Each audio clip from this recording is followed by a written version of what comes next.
আসসালামু আলাইকুম রহমতুল্লাহ।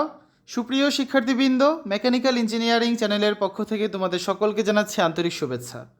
এই ভিডিওটা তৈরি করছি ষষ্ঠ শ্রেণীর শিক্ষার্থীদের জন্য। 2025 সালের ষষ্ঠ শ্রেণীর বাংলাদেশ ও বিশ্ব পরিচয় বইয়ের দ্বিতীয় অধ্যায় বাংলাদেশের ইতিহাস এই 7 নম্বর পর্বে আজকে আমরা দেখব 14 পৃষ্ঠার কাজের সমাধান। শিক্ষার্থীরা, এই ভিডিওটি ডিসক্রিপশনে প্রত্যেকটি ক্লাসের প্লেলিস্টের লিঙ্ক দেওয়া আছে। তো এখান থেকে তোমাদের যার যে বিষয়ের ভিডিও দরকার খুব সহজেই তোমরা দেখে নিতে পারবে, ঠিক আছে। পার্ট 6 রয়েছে প্রাচীন বাংলার ভাষা সাহিত্য শিক্ষা। এই পার্ট 6 অধীনেই হচ্ছে এখানে 14 পৃষ্ঠা কাজটি রয়েছে, যে পাল ও সেন যুগের সাহিত্য কর্মগুলোর একটি তালিকা প্রস্তুত করো, ঠিক আছে। তো আমরা হচ্ছে এখন পাল ও সেন যুগের সাহিত্য কর্মগুলো তালিকা প্রস্তুত করব। প্রথমে দেখব পাল যুগের সাহিত্যকর্ম। 1. চর্যাপদ, বাংলা ভাষার প্রাচীনতম সাহিত্য নিদর্শন। 2. রামচরিত কাব্য, যেটা রচনা করেছেন কে? সন্ধ্যাকর নন্দী। 3. ধর্মপাল চরিত, পাল শাসকদের গৌরববর্ণিত কাব্য হচ্ছে এগুলো।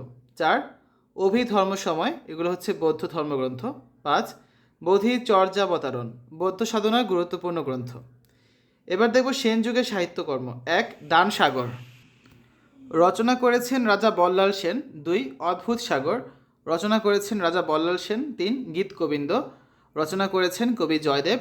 4. স্মৃতি সংগ্রহ, রচনা করেছেন লক্ষ্মীধর। এবং 5 নম্বর হচ্ছে শুলপানি কর্তৃক বিভিন্ন ধর্মীয় ও সাহিত্যকর্ম, ঠিক আছে, ধর্মীয় গ্রন্থ সাহিত্যকর্ম। তো এই সাহিত্যকর্মগুলি প্রাচীন বাংলা ভাষা ও সাহিত্যের সমৃদ্ধ ইতিহাসের পরিচয়, ঠিক আছে। তো শিক্ষার্থীরা, এই ছিল আজকে আলোচনা। আমরা হচ্ছে আগামী ক্লাস আরেকটি কাজ নিয়ে আলোচনা করব। এতক্ষণ তোমরা দেখলে ষষ্ঠ শ্রেণী বাংলাদেশ ও বিশ্ব পরিচয় বইয়ের দ্বিতীয় অধ্যায় বাংলাদেশের ইতিহাস এর পৃষ্ঠা 14 এর কাজের সমাধান। আশা করি আজকের এই ভিডিওটি তোমাদের কাছে ভালো লেগেছে। আমাদের চ্যানেলের অন্যান্য ভিডিওগুলো দেখার আমন্ত্রণ জানিয়ে আজ এখানে বিদায় নিচ্ছি। আল্লাহ হাফেজ।